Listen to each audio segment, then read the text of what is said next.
Good morning, Digit Fam, and happy Pi Day! Today is March 14th, which written as numbers is 3/14, which of course are the numbers making up the start of the famous pi. It's a stretch, but geeks aren't really picky. Now, that doesn't really apply to a lot of the world who write today's date as 14/3, and while I'm totally on board with adopting the metric system for weights and distances, I am not on board with that weird as hell way to write dates. So, I'll make you a deal, rest of the world. The US adopts metric, and y'all can flip your month and day. How does that sound? Deal? Cool.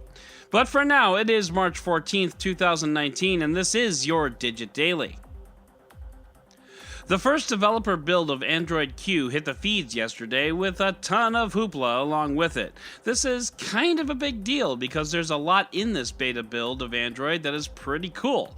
But before we dig into everything, caveats, because there's always caveats. First, this build is for Pixel devices only. Pixel devices are Google's own hardware, so naturally they're first in line when it comes to beta builds like this. Which brings me to my second point. This is a beta build. It's meant for developers. If you are a normal and you have a Pixel as your everyday phone, I don't recommend installing this. It will be buggy. It will be crashy. It will not be a very good experience. Now, let's talk about why you might be tempted to install it anyway. First, we have a new privacy section which gives users better access to permissions, lock screen settings, autofill service information, and the like.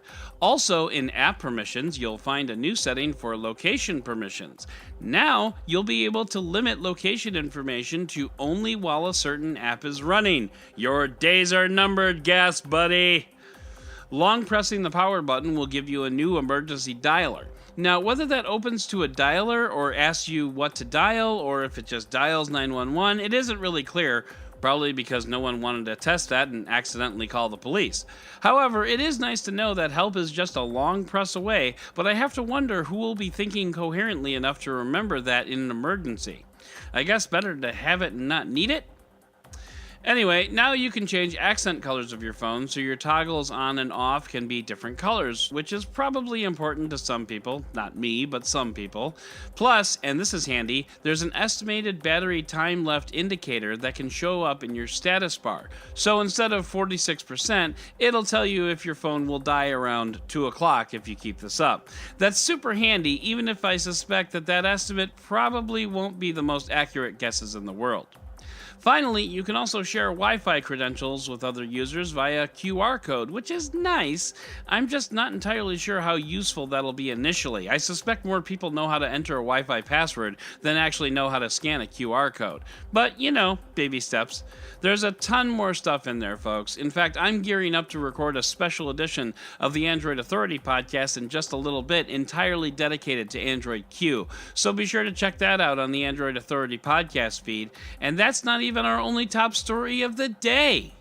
Because Facebook took, and I should mention is still taking, a gigantic poop on itself and has been for about 24 hours now. Facebook functionality is at the moment best described as sporadic. Basically, the bottom line here is if you try to use anything Facebook, whether it's posting status updates, photos, WhatsApp, Instagram, messaging, it may or more likely actually will not work. And that will pretty much make the internet lose its collective mind. And of course, this happens on the one day that I actually wanted to use Facebook Marketplace. On the other hand, the first time I personally noticed something was up was when hashtag Facebook down started trending on Twitter, which seems unusually appropriate. Facebook hasn't given a cause for the outage that is still ongoing at the time of this writing. They have said it's not a DDoS attack, which means it's probably totally a DDoS attack. Beyond that, though, there's not much to say about this. It's not working. No one knows why or when it'll be back, and I'm going to have cold sweats remembering my days back in technical support when I had to be on the front lines dealing with stuff like this. Now I just get to tell you about it, which in some ways is not too much different from being a Facebook tech support representative right now. Oh wait, I forgot. Facebook doesn't have tech support because they hate people. My bad. Well, let's see if we can find better news for you over in the roundup. Android authorities' review of the Samsung Galaxy S10e has dropped. The S10e, you'll remember, is the definitely not a budget option of the S10 series. The main differences are a smaller screen, smaller battery, and one less camera on the front and back of the phone. And honestly, you're not missing all that much, and it's $150 less than the next option up. If you're in the market for an S10, give the S10e a long, hard look.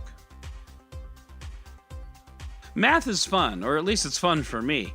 In honor of Pi Day, Gary Sims from Gary Explains gives us a video tour of a math phenomenon in which you can use an infinite series of numbers to calculate pi more and more accurately the further you go.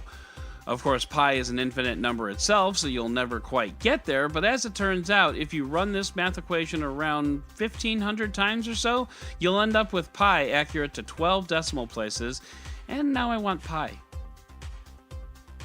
So we knew 5G was going to cost us more, and now we're starting to see how much more. Verizon announced it'll tack on an extra $10 per month for 5G data access, which is slightly infuriating. On the one hand, I want 5G to be more than $10 better than 4G. If we're making all this hoopla around it, it should be. On the other hand, it's only $10, and that just seems like something that Verizon should be able to absorb. Of course, I'm probably years away from having to make this decision, so I guess I probably shouldn't be too worried about it right now. Yesterday, we reported on Spotify's shots fired against Apple for Apple's, quote, unfair practices. And today, we get a response from Apple. Well, actually, the response is from 9to5Mac, so it's basically coming from Apple. The article is a point-by-point takedown of Spotify's facts about Apple's 30% charge, and at the end of the day, Apple isn't wrong for taking a commission on in-app purchases. But the fact that Apple Music is a competitor and doesn't have to pay those fees is kind of bullsh. And if you ask me, and boy, this is a slippery slope, but this is the kind of thing that government regulation should probably take a look at when it comes to huge mega tech companies like Apple, and like Google, and like AT&T, Time Warner, and all those. And this is a discussion for a different podcast with people a lot smarter than me. Okay, so let's try to wrap our heads around this story. A man in Australia stopped an arrow with his smartphone. As the man tells it, he got out of his car, saw another man that he knew armed with a bow and arrow and poised to fire. So our protagonist whips out his smartphone to take a photo. The archer fires, pierces the phone, and continues through to give the would-be photographer a scratch on the chin. Now, I see a dude with a bow and arrow poised to fire an arrow at me. My first instinct is not to get out my phone, but I guess we'll just say that we have different priorities. Tumblr has lost about 1/5 of its traffic ever since its decision to remove all adult content from its site. That's a pretty significant hit. Tumblr was once the haven for erotic art, photography, and frankly porn, and especially for those in the LGBTQ+ communities.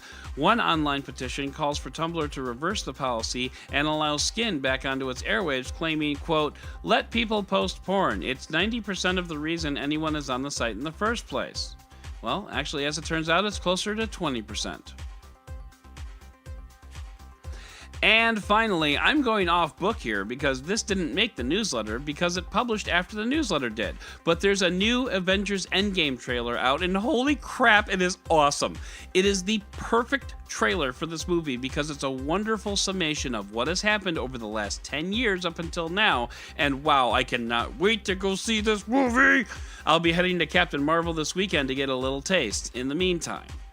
But for now, that is going to do it for today's Digit Daily. If you'd like to learn more about any of these stories, check out the links in the show notes and subscribe to our daily newsletter on Digit.com.